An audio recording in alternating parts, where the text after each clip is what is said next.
പുതിയ ചാപ്റ്ററാണ് കഴിഞ്ഞ ദിവസം പഠിച്ചത്, മെട്രിക്സ് എന്ന് പറയുന്ന മൂന്നാമത്തെ ചാപ്റ്റർ.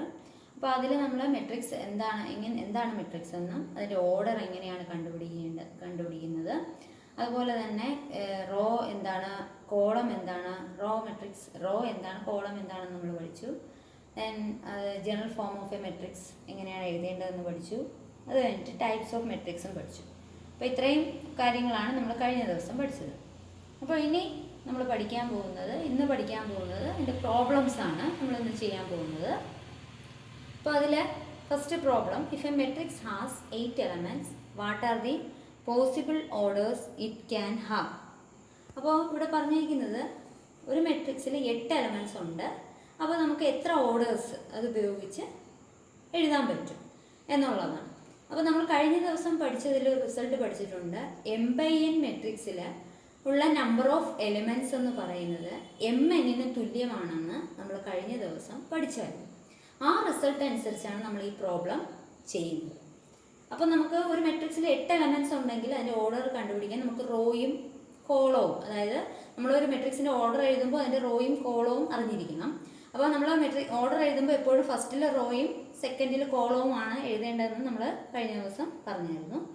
അപ്പോൾ ഇവിടെ നമുക്ക് 8 എന്ന് പറയുന്ന നമ്മൾ ഓർഡർ കണ്ടുപിടിക്കാനുള്ള ഒരു എളുപ്പ മാർഗം എന്ന് പറയുന്നത്, നമുക്ക് എല്ലാവർക്കും അറിയാം 8 എന്ന് പറയുന്ന നമ്പർ കിട്ടാൻ ഏതൊക്കെ 2 നമ്പേഴ്സ് തമ്മിലാണ് മൾട്ടിപ്ലൈ ചെയ്യേണ്ടത് എന്ന് ഓർത്താൽ മതി. അതായത് ഏതൊക്കെ 2 നമ്പേഴ്സ് കൊണ്ട് മൾട്ടിപ്ലൈ ചെയ്താൽ നമുക്ക് 8 കിട്ടുമെന്ന് നിങ്ങൾ ഓർത്താൽ മതി. അപ്പോൾ തന്നെ നമുക്ക് അതിൻ്റെ ഓർഡേഴ്സ് എഴുതാൻ പറ്റും. അപ്പോൾ ഇപ്പോൾ തന്നെ നിങ്ങൾ മനസ്സിലൊക്കെ വന്നു കാണും ഏതൊക്കെ 2 നമ്പേഴ്സ് കൊണ്ട് മൾട്ടിപ്ലൈ ചെയ്താലാണ് നമുക്ക് 8 എന്ന് പറയുന്ന നമ്പർ കിട്ടുന്നതെന്ന് നിങ്ങൾക്ക് എല്ലാവർക്കും ഇപ്പോൾ മനസ്സിലാക്കി കാണും. അപ്പോൾ ആദ്യത്തെ ഓർഡർ നമുക്ക് എഴുതാം. ഓർഡർ എഴുതേണ്ടത് എങ്ങനെയാണെന്നും പറഞ്ഞു തന്നിട്ടുണ്ടായിരുന്നു കഴിഞ്ഞ ദിവസം. അപ്പോൾ ആദ്യത്തെ ഓർഡർ ഞാൻ എഴുതാൻ പോവുകയാണ്. അപ്പോൾ ഏതെങ്കിലും 2 നമ്പേഴ്സ്, അപ്പോൾ നമുക്ക് 1/8 എഴുതാമല്ലോ. അതായത് നമ്മൾ അല്ലാതെ പറയുകയാണെങ്കിൽ 1 × 8 എന്ന് പറയുന്നത് 8 ആണെന്ന് നമുക്കറിയാം. അപ്പോൾ ആദ്യത്തെ ഓർഡർ നമുക്ക് എന്തെഴുതാം, 1. ഇവിടെ വായിക്കുന്നത് എങ്ങനെയാണ്, 1/8 ആണ് ഓർഡർ എഴുതുമ്പോൾ. അങ്ങനെയാണെങ്കിൽ തിരിച്ചു എഴുതിക്കൂടെ, 8/1. അത് കഴിഞ്ഞു. കഴിഞ്ഞില്ല, ഇനിയും ഏതൊക്കെ 2 നമ്പേഴ്സ് കൊണ്ട് മൾട്ടിപ്ലൈ ചെയ്താലാണ് 8 കിട്ടുന്നത് നിങ്ങൾ ഓർത്താൽ തന്നെ നമുക്ക് എഴുതാൻ പറ്റും. ഏതാണ്, 2/4. അടുത്തത് തിരിച്ചെഴുതാം, 4/2. മനസ്സിലായല്ലോ. അപ്പോൾ ഇത്രയാണ് ഒരു 8 എലമെന്റ്സ് ഉള്ള ഒരു മെട്രിക്സിന്റെ ഓർഡേഴ്സ് എന്ന് പറയുന്നത്. 1/8, 8/1, 2/4, 4/2. അടുത്ത question, if A matrix has 24 elements, what are the possible orders it can have? What if it has 13 elements? ഇപ്പോൾ ഒരു മെട്രിക്സിൽ 24 എലമെന്റ്സ് ഉണ്ട്. അപ്പോൾ ആ എലമെന്റ്സിൽ എത്ര ഓർഡേഴ്സ് നമുക്ക് എഴുതാൻ പറ്റും? അതുപോലെ തന്നെ അടുത്ത വേറൊരു ക്വസ്റ്റ്യൻ, ഈ ക്വസ്റ്റ്യനിൽ 2 ക്വസ്റ്റ്യൻ ആയിട്ടാണ് ഉള്ളത്. അടുത്ത ക്വസ്റ്റ്യൻ എന്ന് പറയുന്നത് 13 എലമെന്റ്സ് ഉള്ള ഒരു മെട്രിക്സിൽ എത്ര ഓർഡേഴ്സ് നമുക്ക് എഴുതാൻ പറ്റും? ഇങ്ങനെ 2 ക്വസ്റ്റ്യൻ ആണുള്ളത്. അപ്പോൾ നമുക്ക് ആദ്യത്തേത് നോക്കാം. 24 എലമെന്റ്സ് ഉള്ള ഒരു മെട്രിക്സിൽ നമുക്ക് എത്ര ഓർഡേഴ്സ് എഴുതാം? അപ്പോൾ നമുക്ക് ആദ്യം നോക്കാം. നേരത്തെ ഞാൻ മുകളിൽ പറഞ്ഞ പോലെ തന്നെ 24 എന്ന് പറയുന്ന നമ്പർ കിട്ടാൻ ഏതൊക്കെ 2 നമ്പേഴ്സ് കൊണ്ട് മൾട്ടിപ്ലൈ ചെയ്യണം എന്ന് നിങ്ങൾ ആലോചിച്ചാൽ മതി. അതായത് ഏതൊക്കെ 2 നമ്പേഴ്സ് കൊണ്ട് മൾട്ടിപ്ലൈ ചെയ്താൽ നമുക്ക് 24 കിട്ടുമെന്ന് നിങ്ങൾ ഓർത്താൽ തന്നെയും നിങ്ങൾക്ക് അതിൻ്റെ ഓർഡർ എഴുതാൻ പറ്റും. അപ്പോൾ നമുക്ക് ആദ്യം എഴുതാം 1/24, തിരിച്ചെഴുതാം 24/1, അടുത്തത് 2/12, അടുത്തത് 12/2, അടുത്തത് 6/4, അടുത്തത് 4/6, നെക്സ്റ്റ് 8/3, 3/8. അപ്പോൾ ഇത്രയാണ് 24 എലമെന്റ്സ് ഉള്ള 24 എലമെന്റ്സ് ഉള്ള ഒരു മെട്രിക്സിന്റെ ഓർഡേഴ്സ്. അപ്പം 1/24, 24/1, 2/12, 12/2, 6/4, 4/6, 8/3, 3/8. ഇനി അടുത്തത് 13. 13 ആണെങ്കിൽ നമുക്കറിയാം ഏതൊക്കെ 2 നമ്പേഴ്സ് തമ്മിൽ മൾട്ടിപ്ലൈ ചെയ്യുമ്പോഴാണ് 13 കിട്ടുന്നതെന്ന് ഓർത്താൽ മതി. അപ്പോൾ 1/13ഉം 13/1. അപ്പോൾ ഇതാണ് 13 എലമെന്റ്സ് ഉള്ള ഒരു മെട്രിക്സിന്റെ order. Next question, in the matrix A is equal to matrix 2, 5, 19, -7, 35, -2, 5/2, 12 √3 1 -5 17 എന്ന് പറയുന്ന ഒരു മെട്രിക്സ് നമുക്കിവിടെ തന്നിരിക്കുകയാണ്. ഇനി എന്തൊക്കെയാണ് കണ്ടുപിടിക്കേണ്ടതെന്നാണ് 3 ആയിട്ട് തന്നിട്ടുണ്ട്, 3 നമ്പറായി തന്നിരിക്കുന്നു. റൈറ്റ്. ഒന്നാമത്തത് the order of the matrix, മെട്രിക്സിൻ്റെ ഓർഡർ കണ്ടുപിടിക്കുക. രണ്ടാമതായിട്ട് നമ്പർ ഓഫ് എലമെൻറ്റ്സ് കണ്ടുപിടിക്കുക. മൂന്നാമതായിട്ട് ആ എലമെൻറ്റ്സുകൾ കണ്ടുപിടിക്കുക. ഏതൊക്കെ എലമെൻറ്റ്സുകളാണ് കണ്ടുപിടിക്കേണ്ടതെന്നുള്ളത് ഇവിടെ തന്നിട്ടുണ്ട്. A13, A21, A33, A24, A33 ഇത്രയാണ് കണ്ടുപിടിക്കുക. അപ്പം നമുക്ക് ആദ്യം ഓർഡർ ഓഫ് ദ മെട്രിക്സ്, ഞാൻ നേരത്തെയും പറഞ്ഞു ഓർഡർ ഓഫ് ദി മെട്രിക്സ് കണ്ടുപിടിക്കണമെങ്കിൽ അതിൻ്റെ റോയും കോളവും എത്രയാണെന്നുള്ളത് നമ്മൾ അറിഞ്ഞിരിക്കണം. അപ്പോൾ ഇവിടെ നമുക്ക് ഈ മെട്രിക്സ് നോക്കാം. ഈ മെട്രിക്സിൻ്റെ റോയും കോളവും നോക്കാം. അപ്പോൾ ഇവിടെ എത്ര റോയുണ്ട്, എത്ര കോളമുണ്ട് എന്ന് നോക്കാം ആദ്യം. അപ്പോൾ ഇവിടെ നോക്കുക, ഒന്നാമത്തെ റോ 1, രണ്ടാമത്തെ റോ ഇവിടെ ഇത് 1. വേണമെങ്കിൽ നിങ്ങൾക്ക് മനസ്സിലായി R1, R2, R3. ഈ R കഴിഞ്ഞ ദിവസം ഞാൻ പറഞ്ഞായിരുന്നു, ഈ R ക്യാപിറ്റൽ R സൂചിപ്പിക്കുന്നത് റോയെ സൂചിപ്പിക്കാനാണെന്നുള്ളത്. അപ്പം 3 റോയായി. അപ്പോൾ കോളമോ, column C1, C2, C3, C4. അപ്പോൾ എത്ര കോളം ഉണ്ട്? 4 കോളം. അപ്പോൾ നമുക്ക് ഇതിൻ്റെ ഓർഡർ എങ്ങനെ എഴുതാം? ഓർഡർ 3/4. ഇനി രണ്ടാമത്തെ ക്വസ്റ്റ്യൻ, നമ്പർ ഓഫ് എലമെൻറ്റ്സ്. അപ്പോൾ അതിൻ്റെ ഓർഡർ അറിയാമെങ്കിൽ നമുക്ക് നമ്പർ ഓഫ് എലമെൻറ്റ്സ്, ഒരു മെട്രിക്സിൻ്റെ ഓർഡർ അറിയാമെങ്കിൽ അതിൻ്റെ നമ്പർ ഓഫ് എലമെൻറ്റ്സ് കണ്ടുപിടിക്കാൻ എളുപ്പമാണ്. എന്ത് ചെയ്താൽ മതി? തമ്മിൽ മൾട്ടിപ്ലൈ ചെയ്താൽ പോരെ. 3 × 4 എത്രയാണ്? 12 ആണ്. അപ്പോൾ 12 ആണ് എന്ത്? Number of elements. ഇനി മൂന്നാമത്തെ ക്വസ്റ്റ്യൻ, ഓരോ എലമെൻറ്റ്സും കണ്ടുപിടിക്കണം. A13. അപ്പോൾ ഇതൊക്കെ കഴിഞ്ഞ ദിവസം പറഞ്ഞു തന്നായിരുന്നു. A13 എന്ന് വെച്ചാൽ എന്താ മീനിങ്? A1 സൂചിപ്പിക്കുന്നത് റോയാണ്, 3 സൂചിപ്പിക്കുന്നത് കോളത്തിനെ. അപ്പോൾ ഫസ്റ്റ് റോയും തേർഡ് കോളവും. അപ്പോൾ ഫസ്റ്റ് റോ എന്ന് പറയുമ്പോൾ ഇതാണ് ഫസ്റ്റ് റോ, നമ്മളിവിടെ എഴുതിയിട്ടുണ്ട്. തേർഡ് കോളം എന്ന് പറയുമ്പോൾ ഇതാണ് തേർഡ് കോളം. അപ്പോൾ തേർഡ് കോളത്തിലുള്ള എലമെൻറ്റ് ഏതാണ്? 19. അപ്പോൾ A13 എന്ന് വെച്ചാൽ 19 ആണ്. ഇനി അടുത്തത് A21 എന്ന് വെച്ചാൽ മീനിങ് എന്താ? 2 എന്ന് പറയുന്നത് സെക്കൻഡ് റോയിലും ഇത് ഫസ്റ്റ് കോളം. അപ്പോൾ സെക്കൻഡ് റോ ഇതാണ്, സെക്കൻഡ് റോയിലും ഫസ്റ്റ് കോളം ഏതാ? ഇതാണ്. ഫസ്റ്റ് കോളത്തിലുള്ള എലമെന്റ് ഏതാണ്? 35. അത് കിട്ടി. ഇനി അടുത്തത് A33. A33 എന്ന് വെച്ചാൽ എന്താണ്? Third row. ഇതാണ് തേർഡ് റോയും തേർഡ് കോളവും. അതേതാ എലമെന്റ്? -5. അടുത്തത് A24. അപ്പോൾ A24 എന്ന് പറയുന്നത്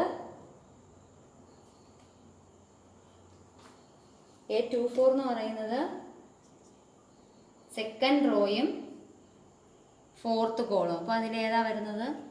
12 ആണ്. ഇനി നമുക്കിവിടെ കണ്ടുപിടിക്കാനുള്ളത് A33 അല്ല, വീണ്ടും എഴുതിയിരുന്നത് A23 ആണ്. അപ്പോൾ അടുത്ത നമുക്ക് കണ്ടുപിടിക്കാനുള്ളത് എന്താണ്? A23. A23 എന്ന് വെച്ചാൽ അർത്ഥം എന്താണ്? സെക്കൻഡ് റോയും തേർഡ് കോളവും. ഇത് 5/2. ഇങ്ങനെയാണ് എലമെൻറ്റ്സ് കണ്ടുപിടിക്കുന്നത്. അടുത്ത question, construct a 2/2 matrix. A is equal to Aij whose elements are given by Aij is equal to I plus j the whole square by 2. അപ്പോൾ ഇവിടെ പറഞ്ഞിരിക്കുന്നത് ഒരു 2/2 മെട്രിക്സ് നമ്മൾ കൺസ്ട്രക്ട് ചെയ്യുക. ഇത് വളരെ ഇമ്പോർട്ടൻ്റ് ആയിട്ടുള്ള ഒരു ക്വസ്റ്റ്യൻ ആണ്. നമുക്ക് പബ്ലിക് എക്സാമിന് കഴിഞ്ഞ വർഷവും ചോദിച്ചിട്ടുണ്ട് ഈ മോഡലിലുള്ള ക്വസ്റ്റ്യൻ. അപ്പം ഒരു 2/2 മെട്രിക്സ് കൺസ്ട്രക്ട് ചെയ്യുക. അപ്പോൾ അതിൻ്റെ എലമെൻറ്റ്സ് എങ്ങനെയാണ് എഴുതേണ്ടതെന്നുള്ളത് ഇവിടെ തന്നിട്ടുണ്ട്. Equation I plus j the whole square by 2. അതനുസരിച്ച് നമ്മൾ ആ എലമെൻറ്റ്സ് കണ്ടുപിടിക്കണം. അപ്പോൾ 2/2 മെട്രിക്സ് എന്ന് പറഞ്ഞാൽ നമുക്കറിയാം 2 റോയും 2 കോളവും വരുന്ന മെട്രിക്സാണ്. അതുപോലെ തന്നെ നമ്മൾ ഇങ്ങനെ ഒരു മെട്രിക്സിൻ കൺസ്ട്രക്ട് ചെയ്യാൻ പറയുമ്പോൾ നിങ്ങൾ ആദ്യം ചെയ്യേണ്ടത് അതിൻ്റെ ജനറൽ ഫോം എഴുതുക. അപ്പോൾ നമുക്ക് ആദ്യം ഈ 2/2 മെട്രിക്സിൻ്റെ ജനറൽ ഫോം എഴുതാം. അപ്പോൾ ജനറൽ ഫോം എങ്ങനെയാണ് എഴുതുന്നതെന്ന് കഴിഞ്ഞ ദിവസം പറഞ്ഞു തന്നായിരുന്നു. അപ്പോൾ ഇവിടെ 2 റോയും 2 കോളവുമാണ് 2/2 മെട്രിക്സിൽ. അപ്പം A11, A12, A21, A22. അപ്പോൾ ഇതാണ് ഇതിൻ്റെ ജനറൽ ഫോം. ഇനി നമുക്ക് എന്ത് ചെയ്യണം? ഈ ഓരോ വാല്യൂവും ഓരോ എലമെൻറ്റ്സും കണ്ടുപിടിക്കണം. A11 കണ്ടുപിടിക്കണം, A12 കണ്ടുപിടിക്കണം, A21 കണ്ടുപിടിക്കണം, A22 കണ്ടുപിടിക്കണം. അപ്പോൾ ആദ്യം നമുക്ക് A11 കണ്ടുപിടിക്കാം. അപ്പോൾ അപ്പോൾ A11 കണ്ടുപിടിക്കാൻ നേരത്തെ ഈ AIJ ഇത് ith റോയും jth കോളം എന്ന് പറഞ്ഞു. അപ്പോൾ ഈ ഐയുടെയും ജെയുടെയും സ്ഥാനത്ത് നമ്മൾ എന്ത് കൊടുക്കും? ഈ 1ഉം 1ഉം കൊടുക്കുക. അപ്പോൾ നമുക്ക് ഈ ഇക്വേഷനിലോട്ട് ഈ നമ്പേഴ്സ് സബ്സ്റ്റിറ്റ്യൂട്ട് ചെയ്യണം. അപ്പോൾ I + j ഹോൾ സ്ക്വയർ എന്ന് പറയുമ്പോൾ ഐയുടെ സ്ഥാനത്ത് നമ്മൾ 1 കൊടുത്തു, പ്ലസ് ജെയുടെ സ്ഥാനത്ത് 1 കൊടുത്തു, ഡിവൈഡഡ് ബൈ 2. അപ്പോൾ 1 + 1 എന്താണ്? 2 square divided by 2 is equal to 4/2 is equal to, ഇതാണ് ആദ്യത്തെ. ഇനി അടുത്ത എലമെൻറ്റ് കാണണം, A12 എന്ന് പറയുമ്പോൾ ഇങ്ങനെയാണ്. ഐയുടെ സ്ഥാനത്ത് 1 + 2 the whole square by 2 is equal to 2 + 1 എന്താ? 3 സ്ക്വയർ ആണ്. 3 square by 2 is equal to 9/2. അടുത്ത എലമെൻറ്റ് കാണേണ്ടത് A21 ആണ്. അപ്പം ഐയുടെ സ്ഥാനത്ത് 2 പ്ലസ് ജെയുടെ സ്ഥാനത്ത് എന്ത് കൊടുക്കുക? 1 കൊടുക്കുക. Whole square divided by 2 is equal to 2 + 1 നമുക്കറിയാം, 3 square by 2 is equal to 9/2. ഇനി അടുത്ത എലമെൻറ്റ് A22 എന്ന് പറയുമ്പോൾ സെക്കൻഡ് റോയും സെക്കൻഡ് കോളവും. അപ്പം ഐയുടെ സ്ഥാനത്ത് ഏത് കൊടുക്കുക? 2 കൊടുക്കുക, പ്ലസ് ജെയുടെ സ്ഥാനത്ത് 2 whole square by 2 is equal to 2 + 2 എന്താ? 4 square by 2 is equal to 16/2 is equal to 8. അപ്പോൾ നമ്മൾ എല്ലാ എലമെൻസും കണ്ടുപിടിച്ചു. ഇനി നമ്മൾ എന്ത് ചെയ്യണം? ഈ എലമെൻസ് എല്ലാം ഈ മെട്രിക്സിൽ അപ്ലൈ ചെയ്യുക. അപ്പോൾ A11 നമുക്ക് ആദ്യം 2 കൊടുക്കാം. A11 2 ആണ്. അടുത്ത A12 9/2. അടുത്തത് A21 ഏത് തന്നെയാണ്? 9/2 ആണ്. A22 8. അപ്പോൾ ഇതാണ് ഒരു 2/2 മെട്രിക്സ് എന്ന് പറയുന്നത്. Next question, construct a 3/2 matrix whose elements are given by Aij is equal to half into mod I minus 3j. അപ്പോൾ ഇവിടെ നമ്മൾ 3/2 മെട്രിക്സ് ആണ് നമ്മൾ കൺസ്ട്രക്ട് ചെയ്യേണ്ടത്. അപ്പോൾ അതിൻ്റെ എലമെൻറ്റ്സ് കാണാനുള്ള ഇക്വേഷൻ തന്നിട്ടുണ്ട്. Aij is equal to half into mod I minus 3j. അപ്പോൾ 3/2 മെട്രിക്സ് എന്ന് വെച്ചാൽ എന്താണ്? 3 റോയും 2 കോളവും. അപ്പോൾ നമ്മൾ നേരത്തെ പറഞ്ഞതുപോലെ തന്നെ ഒരു മെട്രിക്സ് കൺസ്ട്രക്ട് ചെയ്യുമ്പോൾ നമ്മൾ ആദ്യം എന്ത് ചെയ്യണം? അതിൻ്റെ ജനറൽ ഫോം എഴുതണം. അപ്പോൾ 3/2 മെട്രിക്സിൻ്റെ നമുക്ക് ജനറൽ ഫോം എഴുതാം. A is equal to, അപ്പോൾ എന്താണ്? 3 റോയും 2 കോളും. അപ്പം A11 A12 A21 A22 A31 A. അപ്പോൾ ഇതാണ് 3/2 മെട്രിക്സ്. അതായത് 3 റോ, 1 2 3 റോ 2 കോളം. അപ്പോൾ കിട്ടി. ഇനി നമുക്ക് ഇത് ഓരോ എലമെൻസും കണ്ടുപിടിക്കണം ഈ ഇക്വേഷൻ്റെ സഹായത്തോടെ. അപ്പോൾ ആദ്യം നമുക്ക് A11 കണ്ടുപിടിക്കാം. ഹാഫ് ഇൻറ്റു മോഡ് ഐയുടെ സ്ഥാനത്ത് 1 കൊടുക്കുക, minus 3 into is equal to half into mod 1 minus 3 is equal to half into, പിന്നെ ഇത് മോഡിൻ്റെ അകത്താണ് നെഗറ്റീവ് നമ്പേഴ്സ് വരുമ്പോൾ ആ നമ്പേഴ്സ് എല്ലാം എന്തായി മാറും? പോസിറ്റീവായി മാറും. അപ്പോൾ 1 മൈനസ് 3 എന്ന് വെച്ചാൽ നമുക്കറിയാം മോഡ് -2 ആണ്. അപ്പോൾ അത് പുറത്ത് വരുമ്പോൾ half into 2 is equal to 1. ഇതാണ് A1. അപ്പോൾ ഓരോന്നും അങ്ങനെയാണ്. മൈനസ് മോഡിനകത്ത് വരുമ്പോഴത്തേക്കും നമുക്കത് പോസിറ്റീവായി മാറും. അപ്പോൾ അടുത്തത് കാണാം A12 ഹാഫ് ഇൻറ്റു മോഡ് ഐയുടെ സ്ഥാനത്ത് 1 മൈനസ് അടുത്തത് 3 ഇൻറ്റു ജെയുടെ സ്ഥാനത്ത് 2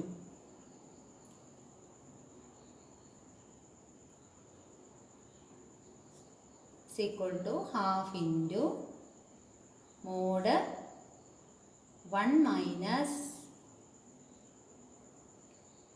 6 is equal to half into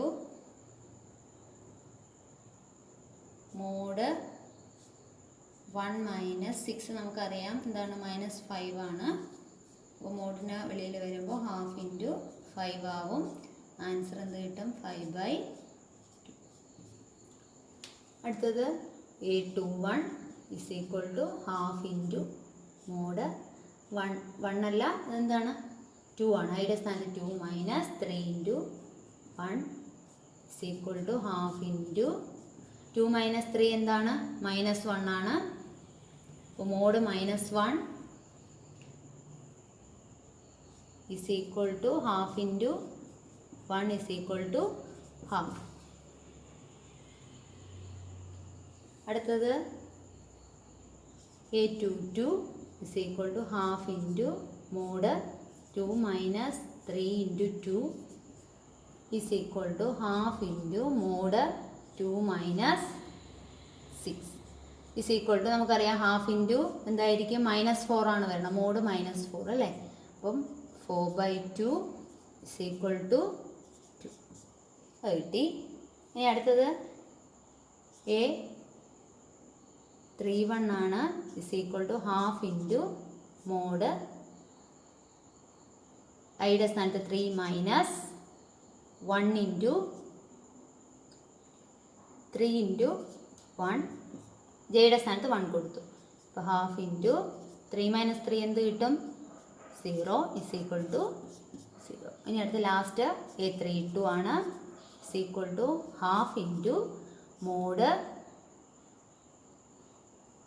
3 minus 3 into 2 is equal to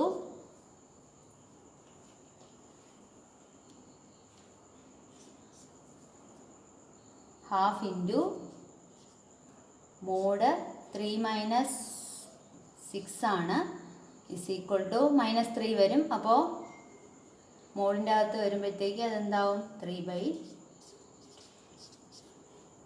ഇനി നമുക്ക് ഈ വാല്യൂസ് എല്ലാം എന്ത് ചെയ്യാം, ഈ